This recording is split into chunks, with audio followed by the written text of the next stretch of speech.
Does it feel like every part of your life is divided? Every scenario, every environment, your church, your school, your work, your friends, left, right, conservative, liberal, religious, secular. It seems you always have to take a side.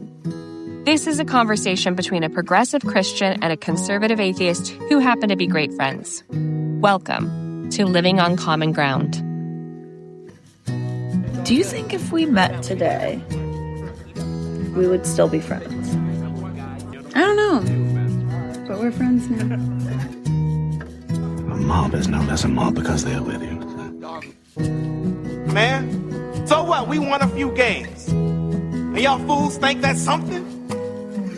Man, that ain't nothing, y'all. And you know what else? We ain't nothing either. Yeah, we came together in camp. Cool. But then we're right back here and the world tells us that they don't want us to be together. We fall apart like we ain't a damn bit of nothing, man.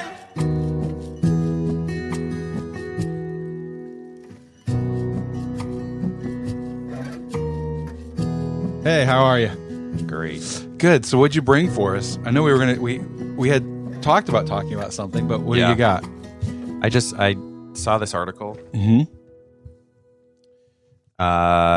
And it struck me as something that I think is a real problem that's like a larger cultural issue, and I thought it'd be interesting to talk about it. So let's do this. When we have topics like this that you think are really important, we'll do that, and then we can fill in with the reflection stuff. Yeah, that's good. And also, your reflection stuff has to do with a lot of reflections that you have when you're on the beach, and this took place on the beach. Okay. So I thought it's not really related, although we probably could make it related. We don't have to. Don't even try. So, by the way, I did talk to somebody this week. They were talking about last week's episode, mm-hmm. and they were talking about like when they had gotten to the end, and I was like, "Oh my gosh, you made it all the way to the end." What did they say about it? They're like, "Yeah, it was good." So they enjoyed it. So we know at least one person was willing to listen all the way to the end and see that even though it was often just me boring people just with rambling. What I was not talking. you. We're both just rambling. Yeah, but we did actually arrive at a point. Well, all right. So go ahead. I'm impressed with them. I'm impressed with us. Also, I really like printing out this article because then I can make this sound. Yeah, and it makes me feel like I'm Rush Limbaugh because he used to always do that. I was going to say it's definitely news. Like it sounds like news. Like this is that's right. Yeah. Okay. He would talk and then he'd read an article. And you could hear it in the background. The paper, like make a point. Anyway, whatever. Okay. I'm just old and I like things from the 90s. Okay, so here's this article. So I don't know if you have seen this video, but this is referencing a video that they say went viral. It was on everyone's feed. Okay. The headline is: "A teen's lifeguard's ocean rescue went viral. Experts warn beachgoers not to make the same move." So the video is. I didn't watch long, but it did pop up. You saw the video. I was death scrolling one night. Yeah, and I saw that. Yeah.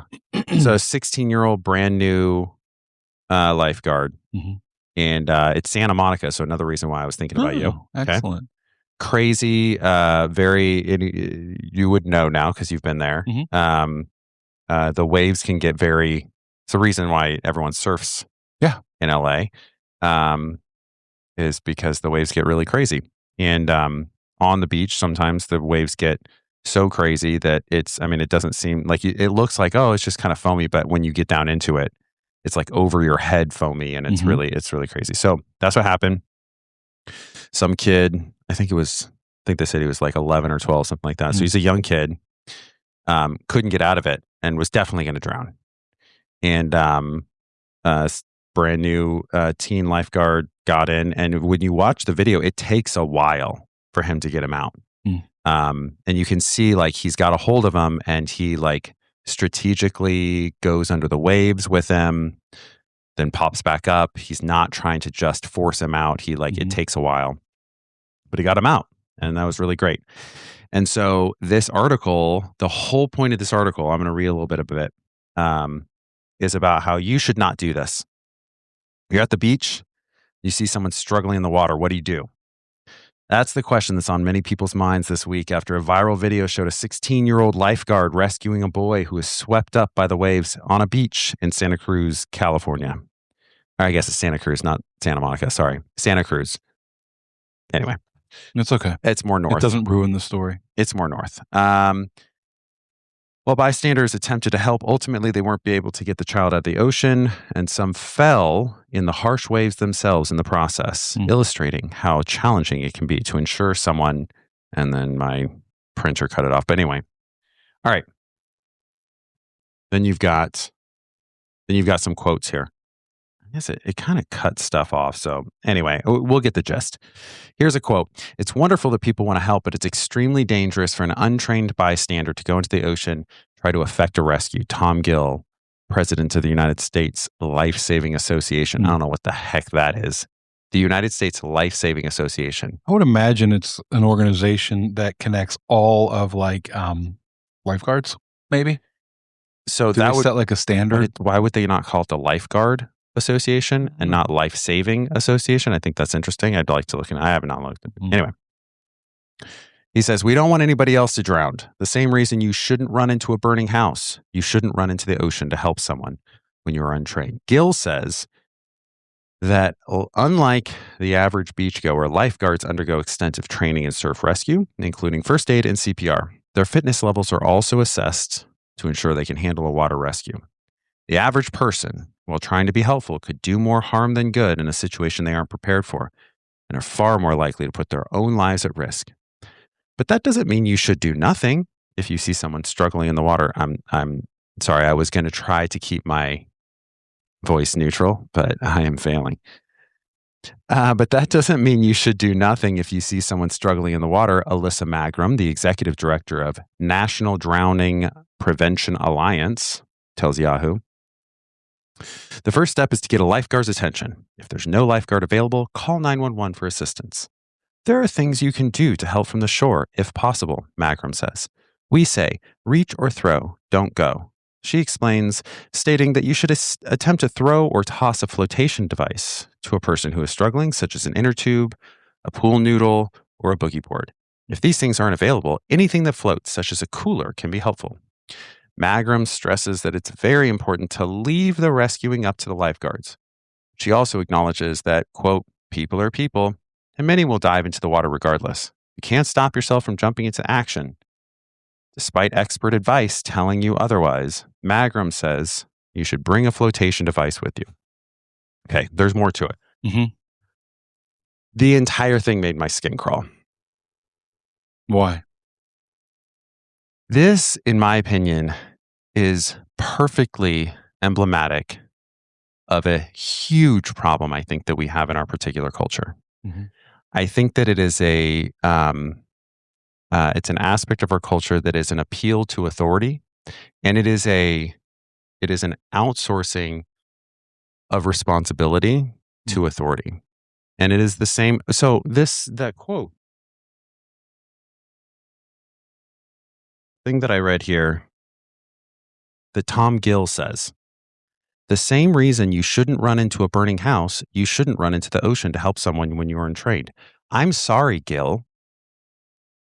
If I think there is someone who is in need of help inside of a burning house, I should run into a burning house.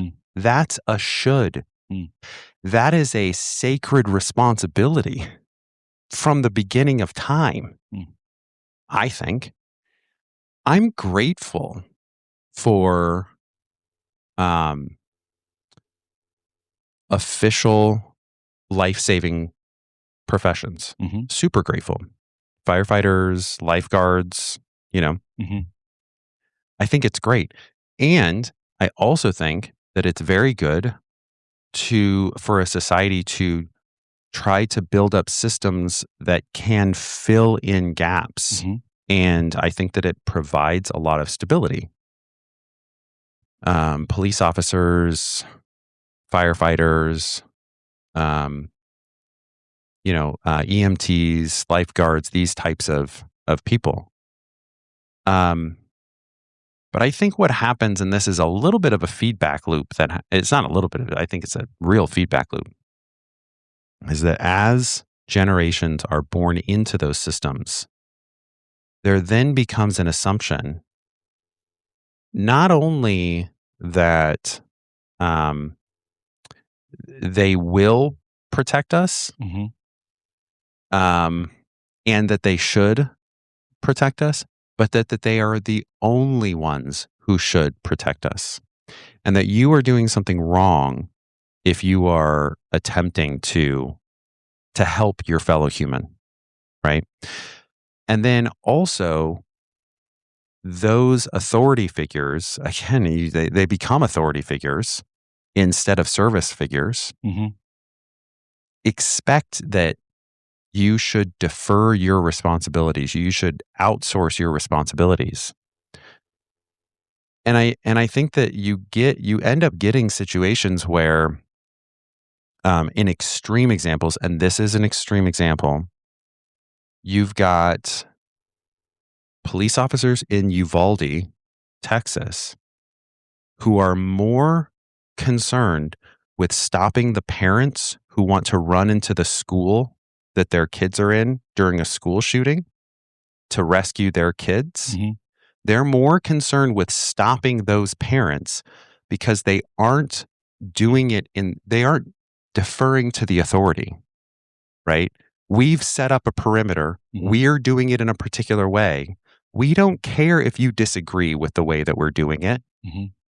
We're going to do it the way we have set up.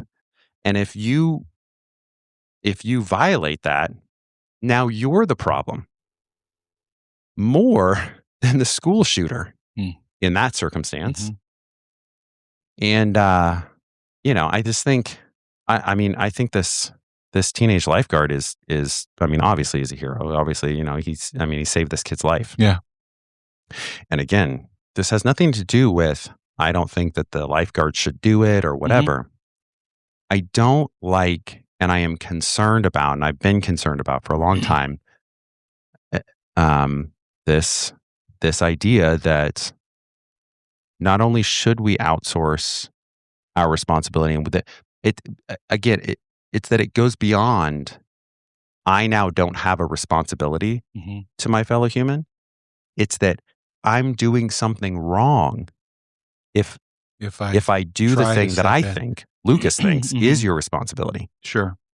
To your fellow human. Okay. And maybe this is partly because I come from California and it is, it's an administrative state. I've noticed there's a lot of regulations.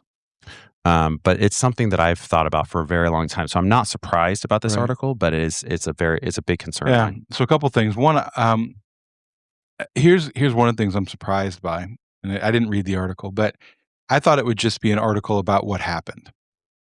Yeah. Right. Like, oh, this is what happened, and we're so proud. And the kid would, more about the lifeguard. Like, this is his first year. He's 16. He's been swimming. Whatever. I thought it would be like a hero story. Right. So I was a little surprised when it did shift into more of like, you shouldn't try to do this. You shouldn't try to do that. Right. And I'm not surprised that as you read it, the reaction that you have to it. My tone. Yeah. Sure. Yeah. And I think that that's fine. I didn't come away with that listening. Now I didn't read the whole article, right? And so I'm just listening to the bits and pieces of it. But as I listened to it, one of the things I thought of is I appreciate the suggestions on what I can do, right? So if I'm there, and I was thinking about the beaches I've been on lately, and especially down in Myrtle Beach, they had a really it was good. Like they had those life preservers hung every so many yards. Yeah. Yeah. And so that's a good thing. That's good. And so I did chuckle at when in my mind as you were describing the person suggesting you throw a cooler at them. I was like, well, I'm not okay. Make sure you get all your stuff out. Sure. Yeah. Hit them with a cooler full of beer. Yeah. Right. So, but okay. That all being said, I will say this too. Denise's family so that it's firefighters. Yeah. And then so her dad was a firefighter, her brother-in-law was a firefighter, her grandfather was a firefighter. And then Uncle Jimmy was chief of police. And so you've got a lot of the service people on that side. I will say this. I do think that we have to be very careful not to sort of I'm not responsible for taking care of my fellow human being. I think that's legitimate what you're saying. I also think that we have to consider, am I getting in the way of the people that can actually do more than me? Right. So running into a burning building, for example, if the fire department's there and they're doing what they need to do, and I try to run past them into the fire, I'm actually I'm putting them in harm's way as they're trying to do what they need to do. And I may end up being the reason that the other person doesn't get rescued because now they've got to rescue me. Right. And so, I could see the same thing I know that's the argument. I know, but I could see the same thing in an active shooting situation. If we feel like we've got the situation under control and you go running in there and now you're shot, and let's be honest, what is our media going to do? They're going to immediately turn around and blame the police officers for the person being shot that crossed the line and walked in to try to save them. You don't think so? Oh, that might be. I think absolutely. I think absolutely. What would happen is, and I am, I think that ironically, you have much higher comfortability with law enforcement authority than I do. I do. Yeah, I do. And it's interesting, right? Because I know that as a progressive, if I'm going to put on the avatar, I shouldn't. Yeah. But the fact of the matter is, I do. Yeah. Because I have, it's a family thing. My uncle. Yeah. My uncle was a police officer in downtown Cleveland. He was a homicide detective. Back in he began in the police department in the 60s. Yeah. And so he went through a lot of things, and I've heard a lot of stories. And so, and I completely respect my Uncle John and what he's been through. And anyway, but I try to be objective about things. But let's be honest, even you reading that article, you're not being completely objective. I'm not being objective at all. Right. I have a point of view here. Yeah, absolutely. And so do I. Right. And I know that reading it. I think your point about listening to it. Yeah, I think your point about not getting in the way of people trying to do their job and take care of the situation.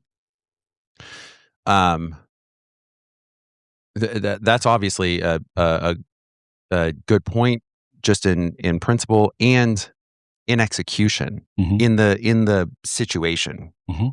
You're in the situation. You got to kind of that's something I feel like you got to kind of you got to work out at that moment. Am I getting in the way, or am I whatever? And granted, it depending on the situation, it can be an emotionally charged situation, and you're not thinking clearly. That's one thing, right? Yes. So let's just go back to the drowning victim. Yeah, you're the parent. Yeah, you're not thinking to myself, where can I find a flotation device? And here's my point. I think you shouldn't. I think that it is a changing of the organism. And that's something that culture does. Obviously, culture changes us. I think that we have very, very different types of humans. If you take us into different, you can have very different types of humans who have extremely different assumptions about the world. Yeah, because of culture. You can, especially now, I would argue with the rapid development of media, you're seeing you're seeing those changes happen even quicker. That's true. I just think you can, if you really immerse yourself into historical cultures as much as we can, you can see very different assumptions about the world and whatever. So, I do think that, you went to Pismo and you walked out on the pier. You can imagine you've got, 3-year-old, and that 3-year-old falls off the pier. Yeah, I'm jumping in. You're jumping in, and it's not cognitive. Right. And you can say you're emotional and you're not thinking clearly and you don't have you might die also. You might hurt yourself also. It does not matter. Right? It doesn't matter.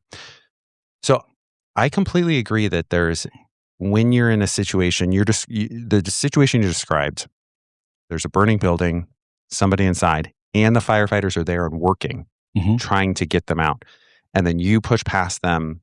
Yeah, like you see in the movies, the person shows them like, oh my God, and then they try to go through and then they stop them. Yeah. And, I'm not even going to concede really that I think that you've done the right thing by not pushing past them. I'll just say, cards on the table. Even though I think that is a legitimate argument. I can see both sides to that. And I can definitely see the in good faith firefighter who's trying to do his job and save your relative, his argument saying, you're making the job harder and now I've got to deal with you. I think it's a good faith argument and I understand it. I'm just saying I'm not so sure that I still think you shouldn't. Right. No, I hear what you're saying. What I'm hearing you say is, I think I think that in your mind, that's a legitimate argument, firefighter. I just don't agree with it. I just can't. There's something ancient, more ancient than you, that I'm sorry, I got to obey. But okay.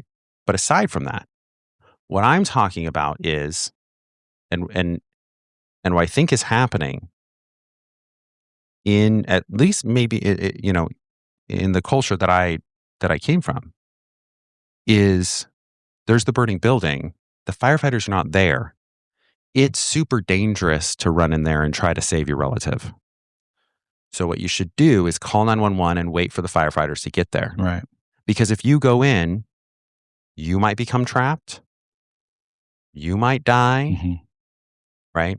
And I do think that there is a point of view that espouses that belief, that that's what you should do, that there is a should that says, don't go in. And I think that's very concerning. I think that's very concerning as we continue to, well, I've already repeated myself 5 times, outsource our responsibility. Yeah. Okay. So I think, I don't have on a, just sort of on a surface level, I don't have any issue with what you're saying. If I just take away that we can't what's the word I'm looking for? Sort of delegate our responsibility away. Yeah. That we do need to accept some responsibility for our neighbor, whoever that may be, in situations where they are in danger. The interesting thing, though, is I think that it happens for all kinds of reasons, and I think that there's a certain level that each one of us are willing to put ourselves in, or particular situations that we might be actually willing to put ourselves in danger, or not even think twice about doing it. Right? Yeah, that's true. So I think that there are some people in this world that, and maybe it is different now than it would have been years ago. I don't know that either. Right? But well, I'll tell you, Krista and I have talked about this. Moving to the South. And we noticed it when we were traveling in Texas as well. That, and this might just be anecdotal and it might not, some anthropologist might argue with us. I feel like the culture here is far closer to what we used to have before we had more of an administrative state, like a social compact type, a situation where there's an expectation that if somebody trips and falls, you've got to go over and help them if they're a stranger. Yeah, that's the expectation, I think. That is not the expectation. Everywhere. Right. And well, and okay, to make it worse now, a lot of times when it's a stranger or something like that, what we're actually doing is getting our phones out and recording it and then trying to become a viral video. Sure. It's a different thing, but I think maybe that's connected to the problem. Okay. So a couple things is you mentioned Texas and Tennessee and things like that. My concern as far as regulations and sort of over what would be the word I'm looking for here? Over regulating. Is that you can also it's not just the progressive side that's doing that. Mm-hmm. We can also do that on a more conservative side. Mm-hmm. And so I think in all of these things, how do you find the balance Mm-hmm. between that, right? Yeah. So for example, let's just take a silly one. In California, I mentioned last week, there's no place that I can legally smoke a cigar. Mm-hmm. A little hyperbole, but it felt like that. It's very right? close. I was like, why do they even have a cigar shop and I can't smoke it anywhere? Yeah. Here, okay, so then flip that. And let's say that it became a different group of people that were regulating. And now all of a sudden you can smoke everywhere and and that's what becomes the legal norm. Mm-hmm. And maybe there does we'd be a proper country again. Okay, there you go. But maybe there does need to be some sort of balance between that. And I think we've lost balance. Now, to the thing we're talking about today. I think that there are some people that actually are relieved that they have been relieved of the responsibility. 100%. Right? And it's like, whew, okay, good. Now I don't even have to worry about it. Right? And I don't think that's conscious.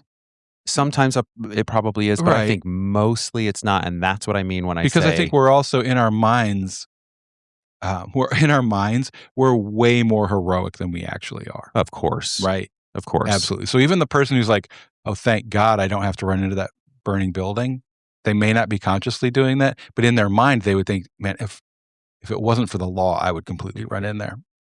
That very well might be. And I would say, actually, I think that you're right, that we are far more courageous and brave in our mind than we are in real life. Almost certainly, as a species, as a people. I also think that you've got to be in order to be somewhat courageous in real life. It's like when you're in your mind, it's like you're practicing that. This is what I would do. This is what I would do. And I look at me and then the moment comes up and maybe you fail, maybe you don't do it, but maybe you do. Maybe you do like half of what you think you would do or whatever. Yeah. I think, if I'm being completely honest, the type of person I am is, it would have to be somebody that I love before I would put myself in harm's way. So like the burning building thing, if I saw my neighbor's house on fire, I'm calling 911, right? And I doubt very highly that I'm running in and scouring to make sure everybody's okay. Yeah. If it's my own house with my family in there, I'm running through that entire thing until I know everybody's out. Obviously. Right? Yeah. Yeah.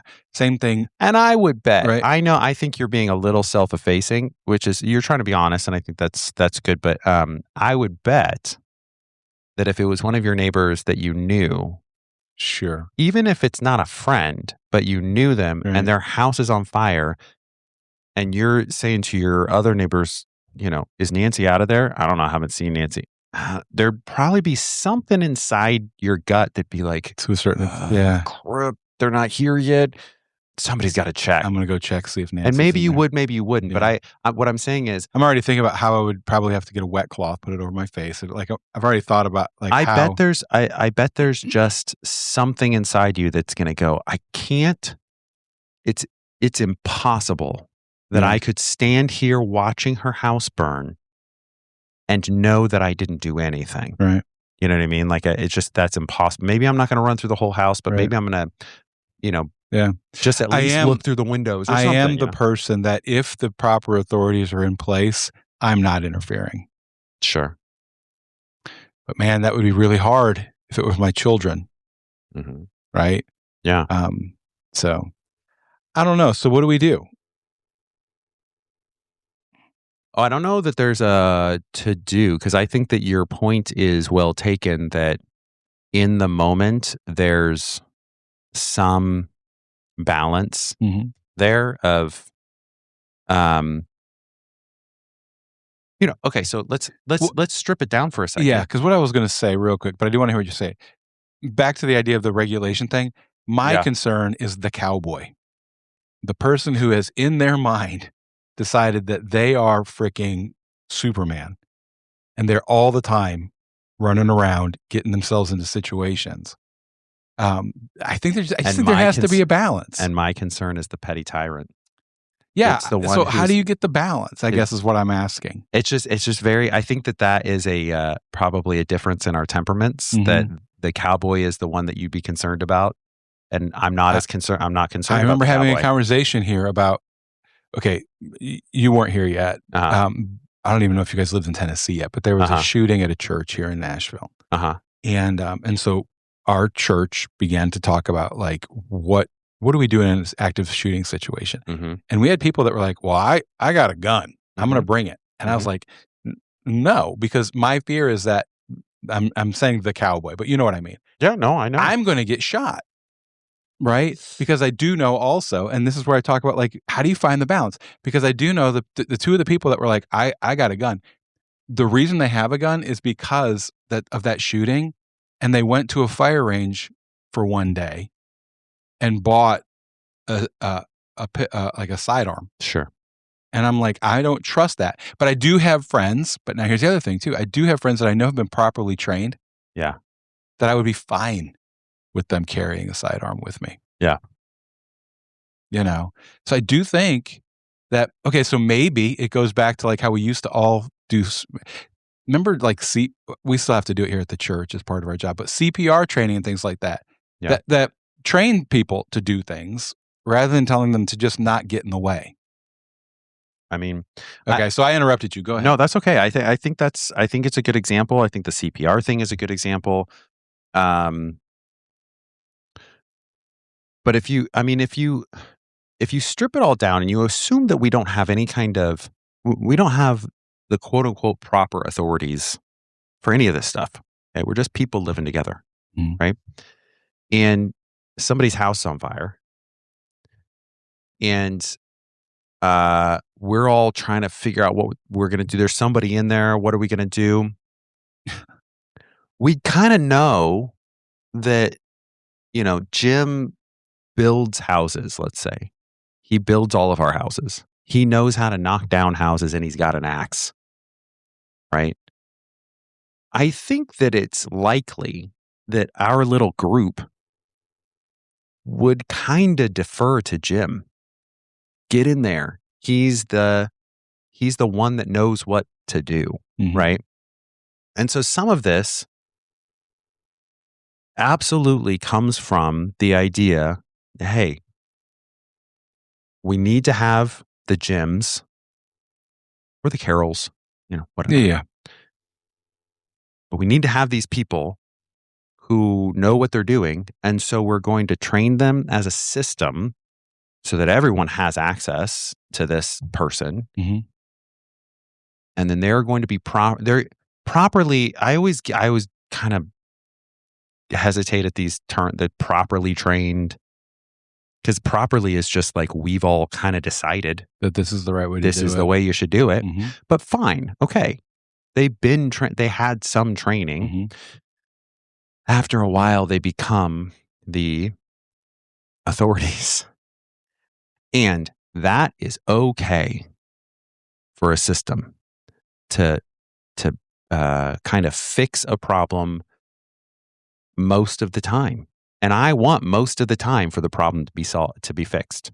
I'm not saying that we should eliminate the fire department, right? No, I'm not hearing you say that. Yeah. What I am saying is, once these systems are in place, there will be naturally some subsect of them that will be petty tyrants. That is just inevitable. I don't know a whole lot about fighting fires, but I know a lot about human interaction in groups. And I know if you give authority to a group of people, they will drift toward petty tyrant. That's what will happen. And that is okay. Doesn't make them bad people. It means, I think, you have to I think that if you have too much of we don't have any kind of systems at all, if you get too many people together and you have no systems at all, I think you got a problem. Mm-hmm. Just like I complain about the road systems around here, right?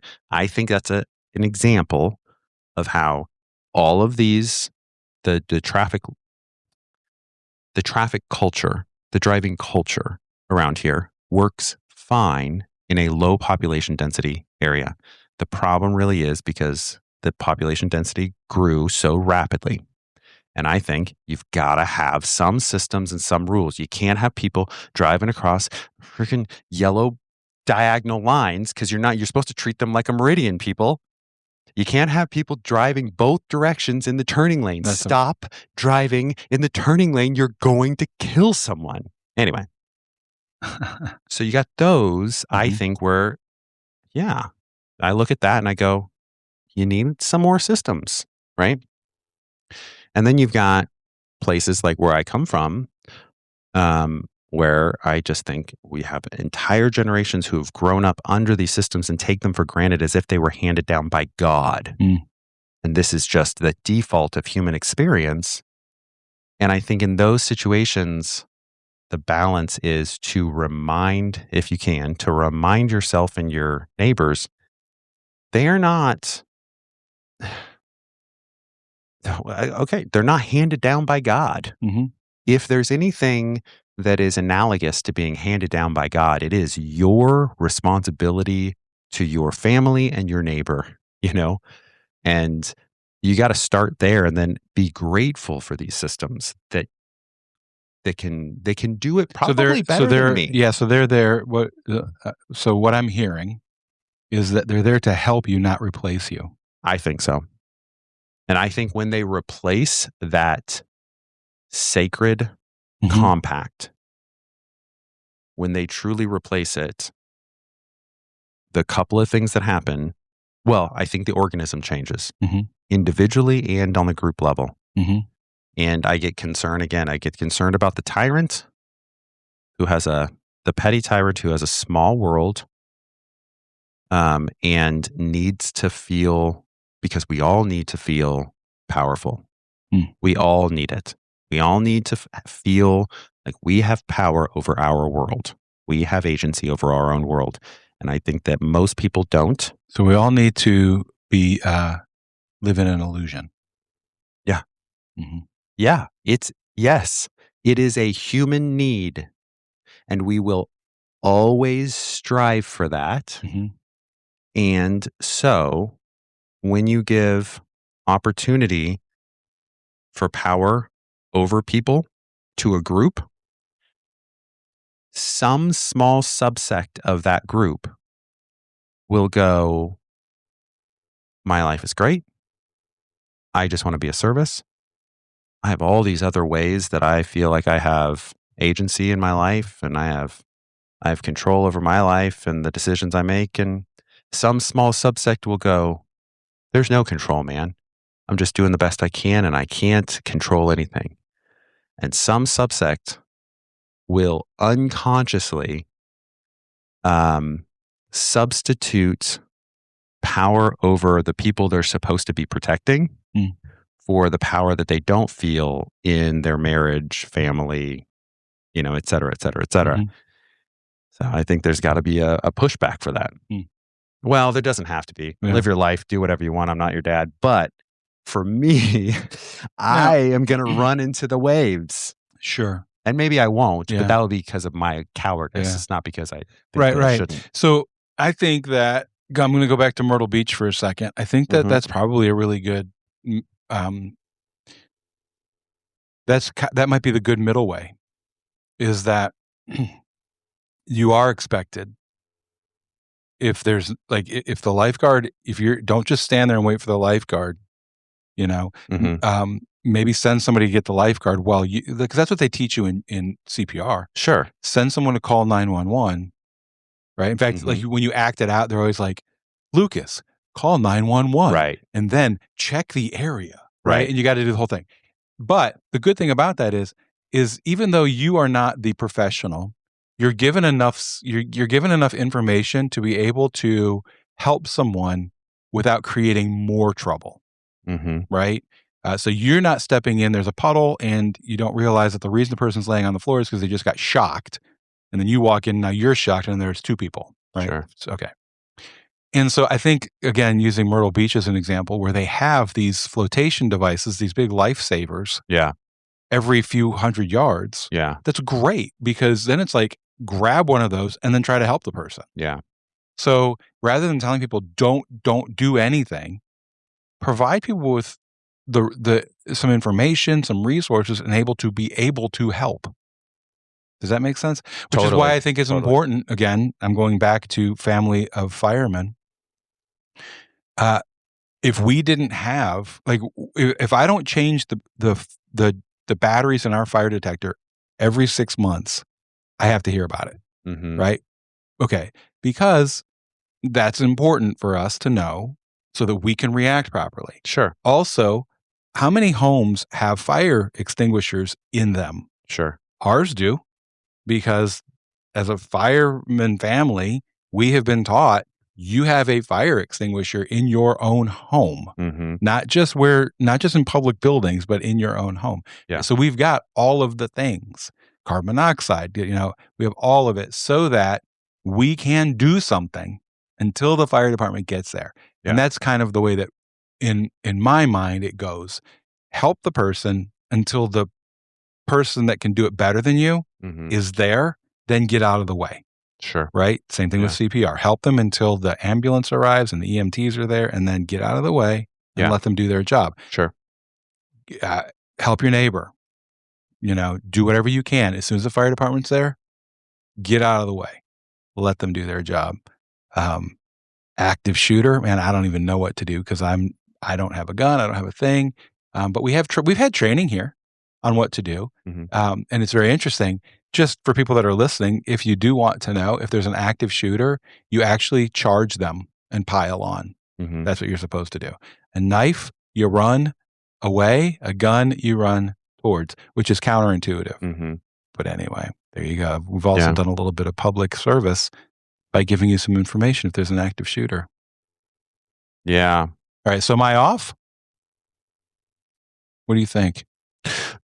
No, again, I think that this is I think once again, we're probably about 85% overlap here. And I think that our temperament just lends us or kind of has us drift toward slightly different feelings of comfortability with some people and feelings of concern and bristling. Well, okay. And to your point about, you have like sort of these 3 separate subgroups within whatever, right?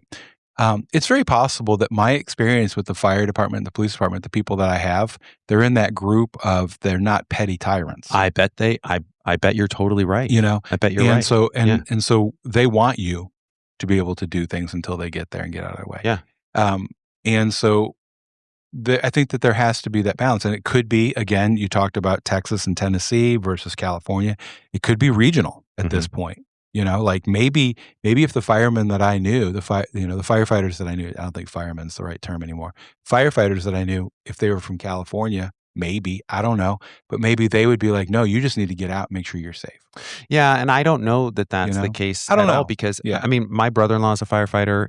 Fantastic. I don't think this of him. I don't think of him as a tyrant. Yeah. I have another very dear friend who's a firefighter. Well, he just retired, but he's a firefighter as well. Yeah. I don't think that of him. And in fact, with both of these guys, I think both of them would have the mindset of like, no, you help. Like, yeah, help. The reason I'm a firefighter is because I want to help. So, you should help. That's your responsibility. One last thought. Maybe this is where we end. Going back to the article, right? So here we go. Nice. Yeah. They didn't interview in there, at least none of the quotes you shared, the lifeguard. Yeah, I don't know. Who they interviewed were the bureaucrats. Yeah. Let me see if there's any the people who are now in positions of authority over these organizations. Yeah, I just looked. I only see quotes from the bureaucrats. Right. And this is so the other maybe thing. That's telling. This is the other thing. Every article that I read quotes experts. And I am tired. Why have I not been quoted yet? I know. I mean, obviously, I'm an expert. so tired of this term. Experts say, and I mean, half the time they don't even name drop the experts. Do you know what I do a lot? Okay, full disclosure. You know what I do a lot in my writing? What? Scholars. I don't say expert. I say scholars disagree about this, or some scholars, that's what I do. Yeah, that's good. And every now and then I'll reference which scholars I'm talking about. Yeah. But for the most part, I'm just like, scholars have debated. Yeah. I do it on Sunday mornings too. Have you ever noticed that? Yeah, and I understand it's a shorthand. Mm-hmm. You could get into who the scholar, and if anybody pushed you, you would. That's an academic way of saying the experts. You'd quote them, yes. Mm-hmm. It's just, I know I'm going to sound real postmodern here, but I mean, what makes this person an expert? They say experts, and then they quote people who are presidents of an association. I know what an association is. An association is simply a fundraising group that gets together people and raises money by charging dues to be part of a group. And you know why they do that? So they can pay their lobbyist. 100% of the time, they're an advocacy group. That's what an association is. Sometimes they create bylaws to try to self-regulate their own people as well. But I guarantee you this, whoever this. I love the look on your face right now as you're trying Alyssa Magram might be a lovely person, and I'm sure she's very competent. I don't know anything about her, but she's the executive director of the National Drowning Prevention Alliance. That is an advocacy group that raises money. She probably makes some sort of salary from it. I bet it's six figures. Congratulations to her. I don't begrudge that at all. But why are we quoting her to tell me that I shouldn't go in and save my 11-year-old and I should call 911 and throw an ice box at him? Do you know what I mean? Like, I just, whatever. I do love the image of throwing a cooler at people. Yeah. Because I'm picturing the big igloo cooler. Right. Well, and my coolers are all soft-sided, so I'm not sure that's going to help much anyway. Yeah, or what's the what are some of the new ones that like I've got one that's really it like locks, and it's like if you hit somebody with it, you're knocking them cold. That's good. It holds it's a perfect size for like a 6-pack. So that's perfect. And just you asked who's the expert. It's usually the people that I already agree with. Obviously, yeah. That's the only people you should be listening to. Yeah. All right. Well, that was fun. And if anybody wants to chime in, email me.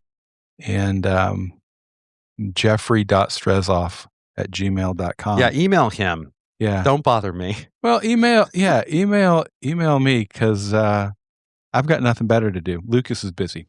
All right. Well, thanks. See you next week. Thank you for listening to Living on Common Ground. Please follow wherever you listen to your podcasts and share it with your friends. You can also find a link to our social in the description. The more people we have living on common ground, the better the world will be.